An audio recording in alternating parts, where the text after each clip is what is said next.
Good morning. Ito, share ko lang sa inyo kung anong ginagawa natin pagka Saturday. Ito, pagkagising pa lang. Cellphone agad ang hawak. Pagkagising pa lang, diretso na agad tayo sa ating motor. Sabi niyo kung bakit. Dublin Floods, train Dublin Floods.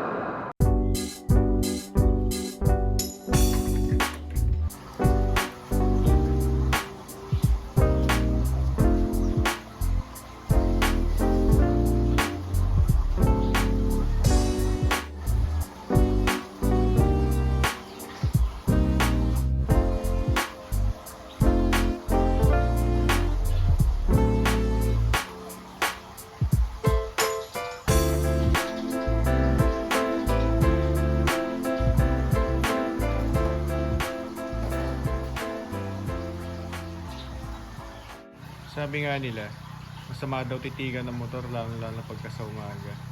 Kasi dumadami sira eh.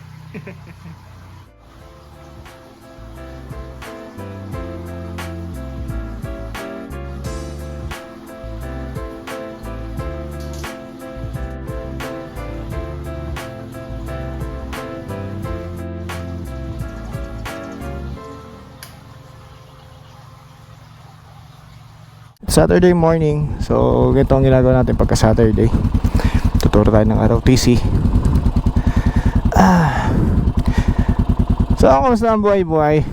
May bago pala tayong 360 mount. Nabili natin sa Shopee. Hindi siya Telecen eh. Hindi rin siya maganda din naman. Nakita ko na rin yung performance niya minsan na subukan na rin natin sa isang pinost natin na video natin. Yun. Ganda din. Well, yan, samahan nyo ako. Yan ay pag-uusapan natin kung sa tamang motor na ba tayo. Kasi mo pa nga lang daw ng umaga. Yun, gusto mo ganun nakita yung motor mo. So ibig sabihin, talagang gusto mo yung motor mo. May mga bagay kasi or may mga tao kasi na minsan bumibili tayo ng motor na hindi naman natin kagustuhan minsan. Kasi nga, una, yun lang ang kaya ng budget natin eh. Or yun muna sa ngayon, di ba? Parang gano'n. Para at least sa susunod, pag ako nakapag-ipon, bibiling ko na yung gusto kong motor. Gano'n. Kapag kahit itong motor na to, may bibigay lahat sa'yo kumbaga yung gusto mo. Kagaya lang kapag ganito, sa road, magagamit mo. Sa trail, magagamit mo din. Sa negosyo, di ba? Sa trabaho, pang araw-araw, nagagamit mo. Yung tipong lahat ng gusto mo sa lahat ng gusto mo sa motor, nakuha mo sa kanya. At ito yun. Kasi minsan, sabi ko nga, pag bumili tayo ng motor, makikita muna yung kanyang pandabas na nyo o yung itsura niya muna. Diba? Para sa babae, magkakagusto muna tayo siyempre sa itsura muna bago sa ugali. Parang gano'n. Of course, first looks talaga. Yan, kapag pagka Saturday, minsan di ako nakapag-rides talaga na yung mga group rides, ganun. Kasi nga, nagtuturo po tayo ng ROTC. At sabi nga, minsan nga mas namomodify pa natin or mas ginagastosan pa natin itong mga motor natin kaysa sa sarili natin. Di ba? Oh yeah, maraming relate sa akin dito. Butas-butas na yung brief at medyas. Di ba? Pero yung piyesa ng motor, laging bago. Lagi may pambili ng pyesa. Minsan, lagi natin pinapaliguan, nililinis, kahit na pagdating pa lang natin sa mga lugar na pinuntahan natin. Minsan, pag ito, uy, ang dumi na ito, punasan ko na. May mga ganun eh. Ako yan. Ako yan, sa totoo lang. Hindi ako mapakali pagka madumi itong motor ko. Kahit yung mga nasa kasulok-sulukan niya, kung baga gusto ko linisin. Kahit galing lang ako ng rice, gusto ko punasan ko pagdating. Di ba, mas mahal pa nga natin minsan itong mga motor natin kasi sa mga jowa natin. Jowa nga natin, hindi natin mapaliguan eh. Ito pinapaliguan natin, di ba? Talagang yun lang masasabi ko lang talaga na syempre, talagang mahal mo yung motor mo. Diba? Kada galaw, kada minsan niisip mo yung motor mo. Tapos yung karamihan din sa atin na yun nga, kung gaano natin kasi iniingatan yung iingatan yung motor natin, ganun din niya tayo iniingatan. At kaya kapag syempre maya ginagawa natin, maya check natin yung mga motor natin kung ano ba yung, di ba, minsan pag napupunas tayo doon natin nakikita kung may mga sira ba, kung ano ba yung dapat na idagdag para mas maganda yung yung performance sa motor natin. Pero scam yun. habang naglilinis ka, sa totoo lang, habang naglilinis ka, habang nititigan yung motor mo, dumadami yung sira. Good morning. Ito ang view natin pagka morning. O, di ba? Sarap. Ay. Kayo ba? Kontento na ba kayo sa mga motor ninyo? Pa-comment down below naman kung ano yung motor ninyo at kung paano siya nalagaan. Or kontento na ba kayo sa inyong mga motor?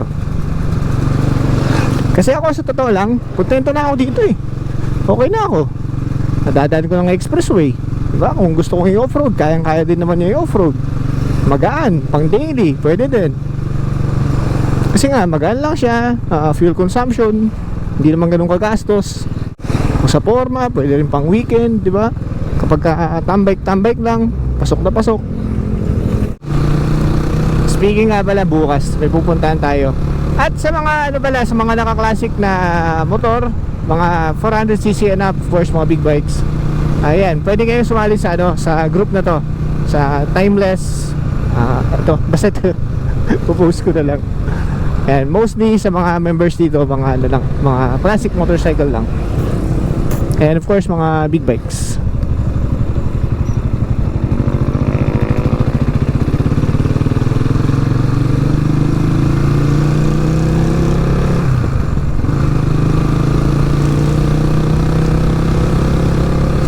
Sa mga sa mga big bike groups or mga sinasalihan namin na nasalayan ko ng mga group, kadalasan tawag doon, mga sports bikes, mga naked bike. Pero minsan kasi na-outcast yung mga na-outcast kaming mga classic rider. Kumbaga, mangilan-ngilan kasi yung yung mga grupo ng mga classic talaga eh. Ilan-ngilan talaga yung mga yung mga cafe racer, yung mga scrambler, ganun, mga samahan na gano'n.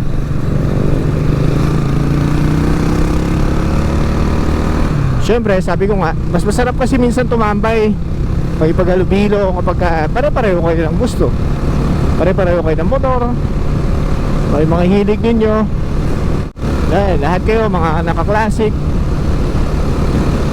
Ang init na naman. Sarap, pero na ito, sarap na samantalahin yung yung pagkakataon para makapag-rides. Kasi pag tagulan na naman, nakakatamad na naman mag-rides eh. Tsaka yun pa, delikado pa.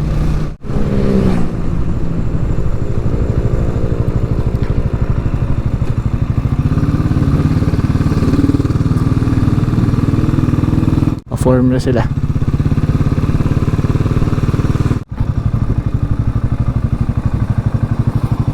Ay.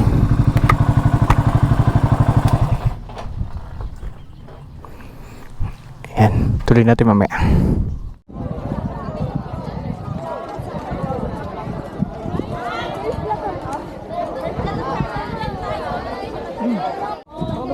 One. At ako top 10 nga. 1, 2, 3, 4, 5, 6, 7. 1 hour. Kailangan matapos ninyo lahat yung mga sinabi kong lesson na yun. Okay? Magturuan na kayo kung sino yung mga gagawa, tapos kung ano ang mga plano ninyo, ha? Okay, kayo discardin nyo ngayon to. Kasi gano'n na mangyayari. Wala na ako dito, kumbaga, ha? Kumbaga, discardin nyo kung paano nyo gagawin lahat yung mga yun, execute lahat yung mga yun. So, yun. Para sa akin, yun ang mga dahilan ko kung bakit ko nasabing nasa tamang motor na tayo, nasa perfecto motor na tayo. Kasi una sa lahat, para sa akin kasi itong Cafe 400, nagamit ko kasi ito kahit saan eh, pang daily, kung gusto ko mang i-offroad, pang forma, diba?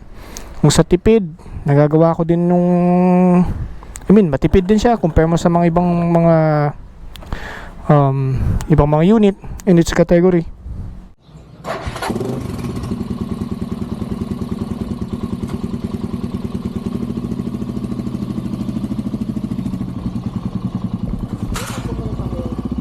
lang po muna sa ngayon. Sinare ko lang ang ginagawa ko pag every Saturday or kapag hindi man ako nagpa-vlog. Ito yung ginagawa ko. Ay, bye. Bye.